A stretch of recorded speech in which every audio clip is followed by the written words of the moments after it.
ايه الاخبار؟ ازيكم؟ عاملين ايه؟ اخباركم؟ انا مش عادتي ان انا اعمل فيديوهات طويله، بس انا حبيت ان انا اجرب النوع دوت من الكونتنت واتكلم ككونتنت كرييتور عن الحاجات اللي احنا بنمر بيها والازمات وحاجه زي البرن اوت، الاحتراق النفسي. ساعات بيجي وقت كده من الاوقات بقول انا مش قادر ان انا اكمل، عايز اخد اجازه، مش عارف ان انا اقعد، يعني كل شويه بقعد افكر وبقعد اعمل لحد ما خدت الموضوع بقى ايه، اتعودت عليه ان هو يعني خلاص ده شغلك وده حياتك، انت لازم ان انت تكمل وتفكر وتشوف الترندات. موضوع الترندز ده موضوع صعب قوي، ان انت كل شويه بيظهر حاجه جديده فلازم تطلع تعمل عليها فيديو. انت مش قادر ان انت تاخد اجازه حرفيا. طيب للي ما يعرفنيش، انا اسمي محمد، خريج بزنس ادمنستريشن، اداره اعمال، ديجيتال ماركتنج، وبعمل كورسات للاي كوميرس والتجاره الالكترونيه والحاجات دي، وازاي تعمل كونتنت اصلا على السوشيال ميديا. فان انا اعمل فيديوهات طويله مش عادتي، انا بعمل شورتس اكتر على الانستجرام والتيك توك وكل البلاتفورمز والفيسبوك واليوتيوب. فهتشوفوني اكتر في الريلز، يعني في الريلز بتاعت الانستجرام، دي اكتر حاجه انا بعملها على طول. وبعمل ريلز لان الريلز دي حاجه بتنتشر، حاجه اسمها فايرال كونتنت كده، كونتنت مصمم بطريقه معينه بعلمه للناس وانا بعمله، يعني لو حد عايز يتعلم برده ممكن يبعت لي. طيب الفكره كلها في ايه؟ اكتشفت ان انت فاكر ان انت ما عندكش وقت، لا انت عندك وقت اكتر من الوقت اللي انت محتاجه في حياتك. ممكن تعمل فيه حاجات كتير قوي، بس انت اللي بتعطل نفسك بقى بالاوهام والافكار اللي بتجيلك. بتروح تخرج مع صحابك تقول مثلا كذا، الافكار السلبيه اللي حواليك من كل حته، واحد يطلع يقول لك انا ما اعرفش، انا متضايق، انا مش عارف، فبتبدا تاخد طاقه سلبيه من هنا وطاقه سلبيه من هنا وطاقه سلبيه من هنا. شحن الطاقات السلبيه ده بيتحول عندك انت ان انت كمان طاقتك بتبقى سلبيه. لو قعدت مع ناس ايجابيه هتبقى ايجابي. بقى مش هقول لك الناس السلبيه دي انت مش هتقدر ان انت طبعا تغير الناس السلبيه دي كلها وتخليهم ايجابيين، مش الموضوع مش بيمشي كده، مش بالعافيه، وهي مش يعني ملهاش اي احصائيات خالص. بس هي القصه كلها في ايه؟ ان انت بتدور على الناس الايجابيه اللي انت بتبقى قاعد مبسوط معاها، الحاجات اللي انت بتعملها بتبقى مبسوط فيها. فانت ساعات بتبقى برضو، يعني انا كشاب مثلا عايز اخرج مع صحابي وعايز يعني مش عايز افضل اشتغل طول اليوم.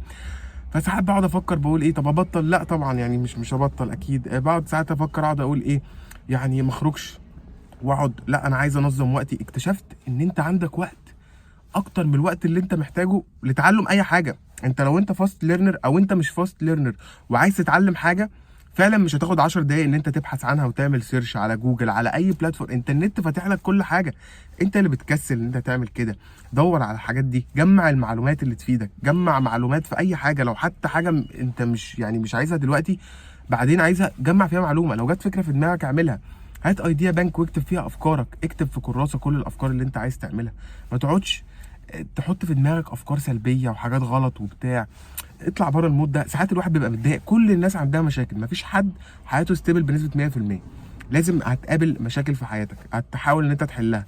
كل الناس قابلت مشاكل يا جماعه. اي حد عمل اختراع، الاختراع ما تنفذش اصلا غير بعد معالجه مشاكل ومعالجه مسائل وحاجات زي كده.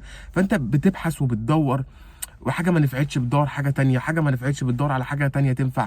لازم تبحث ولازم تدور، لازم تبقى اوبنس، لازم مخك يبقى منفتح قوي على التجارب. اوبنس تو اكسبيرينس، ما تبقاش قافل كده، ما تبقاش نمطي، ما تبقاش يومك كله بتعمل فيه نفس الحاجه، يعني ما تبقاش يومك كله بتعمل فيه نفس الحاجه.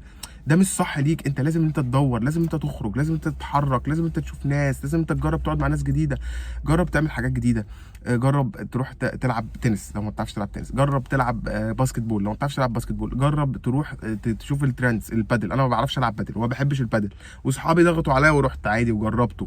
لعبه في اللذيذ، جربنا ولعبنا ادينا جربنا حاجه الناس كلها بتتكلم عنها، عرفنا بقى اذا كانت هي بقى دمها خفيف ولا دمها تقيل. دي حاجه بترجع للشخص بقى ان هو حب الحاجه او ما حبهاش. ككونتنت كريتور او ستارت اب، يعني انا ممكن اكون اقل كونتنت كريتور موجود على السوشيال ميديا، بس يعني انت بتبقى نايم فعلا، انت بتفكر، انت عايز تعمل فيديوهات، انت عايز افكار تحولها ريلز، انت بتجيلك افكار وانت نايم، وانت داخل تاخد شاور، انت وانت تحت الشاور كده بتبدا تجيلك افكار. انا عايز اعمل كذا، طب ما اجرب اعمل فيديو عن كذا. انت عايز تاخد الفكره لدرجه ان انا باخد الموبايل معايا جنبي في الشاور قبل ما اخد دش. بقول ايه، طب ممكن تجيلي فكره، بخش اخد دش، والله فعلا بتجيلي افكار وانا في الدش. بمسك الموبايل وبكتب، يعني انا موبايلي ايفون 13 اللي هو ضد الميه، فبحطه معاه باخده معايا الشاور. والله ساعات اكتب الايديا في الايديا بانك، اكتب فكره فيديو لكذا كذا، طب لو عملت كذا اغير المشهد ده واجيبه في الاول وببطئه سنه علشان لما يطلع كذا يبقى كذا. فساعات بتجيلك افكار وانت داخل تاخد دش. يعني بص، افكار غريبه ككونتنت كريتور. حياتك ما فيهاش اي اجازات، انت مش هتاخد، انت وانت في الاجازه هتشوف مشاهد هتبقى عايز تصورها وتعملها ريلز. درجه غريبه يعني. طبعا انت عندك وقت لكل حاجه، والله في وقت ويومك فيه بركه، وباذن الله اليوم هيكون ماشي كويس. بس حاول ان انت تفكر، حاول ترتب افكارك، حاول ان انت تنظم وقتك. مش هقول لك نظم وقتك لان مفيش حد بيعرف ينظم وقته، بس ما تضيعش وقت في حاجات تافهه. يعني في حاجه زي البلاي ستيشن ده مثلا، انا البلاي ستيشن لسه متعلمه جديد وبحبه. صحابي بيقعدوني في البلاي ستيشن 5 ساعات مثلا. ال5 ساعات دول انت حرفيا ممكن تعمل فيهم ريسيرش عن حاجه، والله بجد ممكن تعمل فيهم ريسيرش، ممكن تروح تتعلم فيهم اي حاجه جديده، ممكن تروح تتعلم فيهم حاجه جديده في الاديتنج، ممكن تروح تتعلم فيهم حاجه جديده في اي حاجه. 5 ساعات ده كتير قوي، فبتلاقي يومك انت هلكته في حاجات ملهاش لازمه. فالفيديو دوت انا عامله عشان اقول لك ان انت عندك وقت، انت كل دقيقه في وقتك مهمه، كل دقيقه انت بتتعلم فيها معلومه، كل ثانيه ممكن يجي لك فيها فكره تغير حاجه. ما تستهونش بفكره عندك، انت ممكن فكره عندك بسيطه تبقى هتفيد ناس كتير جدا والناس كلها مهتمه ان هي تسمعها، بس انت اللي فاكرها تافهه. مفيش حاجه تافهه، اقل حاجه تافهه بتكبر، والله العظيم اقل حاجه تافهه بتتحول لحاجه جامده جدا. بس انت تشيل الافكار اللي هي المعتقدات الغلط اللي في الدماغ، الناس اللي بتفضل تحط جوه دماغك لا ده الدنيا سريعه، الحياه بقت اسرع من الاول. الحياه اسرع من الاول، الحياه بتبقى اسرع كل شويه لان انت بتكبر وبتتعلم حاجات، وكل شويه الدنيا بتتغير معاك. انا تفكيري وانا في المدرسه غير في تفكيري وانا في الكليه، غير تفكيري وانا بشتغل، غير تفكيري وانا خارج مع صحابي، غير تفكيري وانا قاعد مع ناس كبيره. طريقه كلامك هتختلف، كل حاجه وليها حاجه، كل مقام ليه مقال فعلا. فانت يومك فيه وقت، انت اللي فاكر نفسك ان انت ما عندكش وقت. انا مش بقول كده اللي هو بهون على نفسي، بس انا بقول كده لان انت لما تقول حاجه القدر بالنطق، انت بتقول حاجه فعلا هو ده الحقيقه. انا مش طالع احور عليك وافتي. والفيديو ده اللي يعني عايز تتفرج عليه يتفرج، واللي عايز يعمل سبسكرايب. انا مش بجبر حد على حاجه، ومش اليوتيوب يعني مش اهتمامي خالص ان انا اجمع ناس احطهم في الاكونت وخلاص. انا بعمل فيديو طويل بشرح فيه ان انت عندك وقت، انت عندك وقت، انت اللي بتتلكك. انا والله ضيعت وقت كتير قوي قوي في حياتي، مع اني وانا صغير كنت ممكن اعمل حاجات جباره. عشان اصور الفيديو دوت عايز اقول لكم ان انا مسحت فيديوهات كتير جدا، وكنت هصور بموبايلي التاني، بس الموبايل التاني اللي معايا هو اندرويد، فالكاميرا بتاعته الكواليتي بتاعتها مش هتبقى كده، مش هتبقى قويه قوي كده. فقلت بقى ايه ان انا امسح شويه حاجات، وضحيت علشان اعمل لكم الفيديو الطويل ده. اوقات كتير بفكر كده افكار، بتجيلي افكار غريبه ان الناس اللي حواليا عايزين يعطلوني، او الناس اللي حواليا يعني مش حابين ان انت تعمل حاجه غريبه او كده. وساعات بلاقيهم بيساعدوني، فبستغرب بقول يعني هي ناس عايزه تساعدني ولا ناس ضدي ولا في ايه؟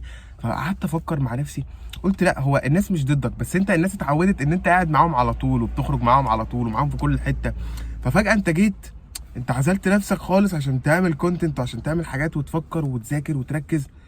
وفجاه الناس بدات تفكر ان انت عايز تخسرهم ومش عايز تكلمهم تاني.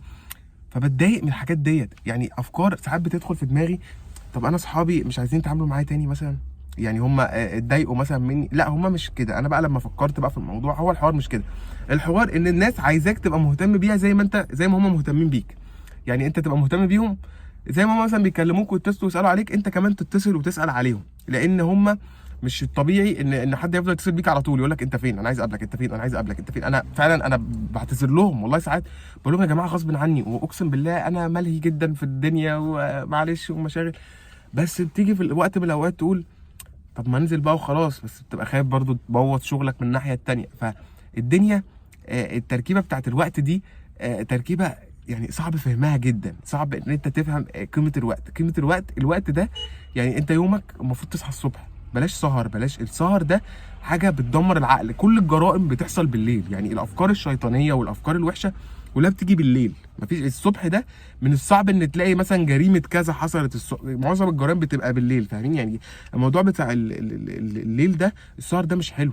والصبح ده مهم جدا، والتعرض للشمس مهم جدا، ومهم جدا ان الصلاه في كل وقت. يعني في اي دين في الدنيا لازم ان انت تبقى ملتزم، لازم انت تبقى ملتزم بدينك مع ربنا وكده. دي حاجات مفروغ منها. ان انت بقى ايه، يجيلك بقى اكتئاب فتره وتبقى مخنوق وتبقى متضايق بقى، وتروح بقى الناس تقعد تقول لك العب بيت بوكس عشان نفسك تتحسن، والعب باسكت، والعب رجل في الجيم كتير. كل دي اوهام، والرياضه طبعا جزء كبير ان هي بتعالج الاكتئاب طبعا، لان هي بتنشط الدوره الدمويه وكده، بس مش هي الجزء الاساسي. الجزء الاساسي الروت اوف كوز، المشكله الرئيسيه، السبب الرئيسي لحدوث المشكله، هو ده اللي سبب لك الاكتئاب، هو ده اللي انت تدور ان انت تعالجه، هو ده اللي انت لازم تبحث ان انت تحله. يعني عربيتك مضايقاك، ما يا سيدي سيب العربيه، اركب اوبر، اتحرك باوبر، والله اركب، يعني اركب تاكسي. السواقه هتضايقك شويه فبلاش تسوق، بلاش. حاسس ان انت مثلا لو النهارده اتمشيت نفسك هتبقى احسن، اتمشى. حاسس ان انت النهارده لو خرجت مع ناس معينه نفسك هتبقى احسن، وناس تانية مكلمينك، اعتذر للناس التانية اللي هتضايقك، قول لهم يا جماعه معلش انا مش هقدر اخرج معاكم النهارده، خليها يوم تاني. فانت تقدر ان انت تحدد. انا اكتشفت ان البني ادم حر جدا، مفيش حد ليه ان هو يسيطر على حد. انت اللي مسيطر على حياتك كلها، انت اللي هتختار كل حاجه في حياتك، انت اللي هتعيش في المصايب والمشاكل، انت اللي هتعيش في الهموم وفي الضغوطات، انت اللي هتختار ان انت تبقى مبسوط او مش مبسوط، ده بايدك وطبعا بايد ربنا في الاول. بس انا قصدي ان المشاكل والضغوطات والحاجات دي انت ممكن تعيش نفسك فيها وتحاول تحلها، لو حلتها خلاص حلها بقى باي تكلفه بقى، بتيجي على اي حاجه، بس حل مشاكلك. لكن ما تفضلش عايش في مشكله، ما تفضلش عايش بتفكر على طول، ما تكبتش جواك طبعا. يعني حاول تطلع اللي جواك، لان الكبت بيؤدي لحاجات كتير قوي مش حلوه. زي ان انت الاكتئاب ده سببه كبت المشاعر. الاكتئاب ده اصلا ايه؟ مشاعر انت كبتها، المفروض ان هي كانت تخرج، انت كبتها جواك، تحولت الى طاقه سلبيه، ده الاكتئاب. تمام.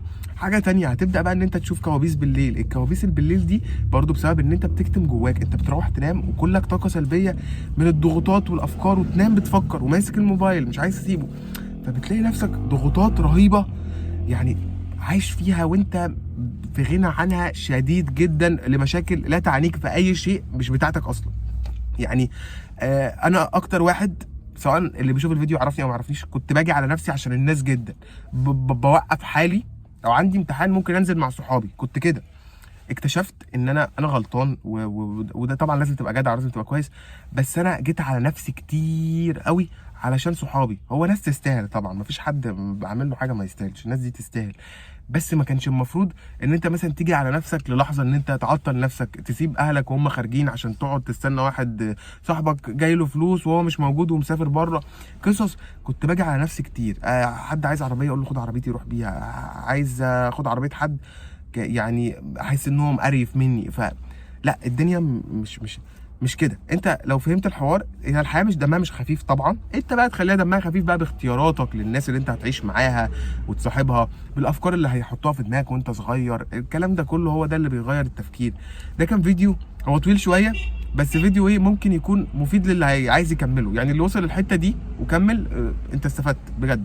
وشكرا ليكم. ولو عجبكم الفيديو دوت، وناس كتير قالت لي في الكومنتس ان النوع ده حلو من الفيديوهات، هبدا ان انا امشي فيه، يعني هبدا ان انا اعمل كده كل فتره لو وقتي كان سامح، فيديوهات طويله زي كده نتكلم فيها بقى عن الحاجات دي. في ناس هتشوف الازاز بتاع العربيه ورا محطوط عليه كرتونه، فيقولوا لي في الكومنتات انت الازاز حاطط عليه كرتونه مش عارف ايه. الازاز اتكسر وانا عامله كده لحد ما الراجل يكلمني، انا كلمته حجزت معاه بتاع الازاز، وقال ان هو يومين كده وهيفضى يعني، وهروح اصلحه عنده، فعامله كده. وده حاجه ما تمنعنيش ان انا اصور فيديو زي ده على فكره يعني، وبحط الحته دي علشان اوريك ان الحياه بسيطه خالص، انت بابسط حاجه ممكن تعمل اي حاجه.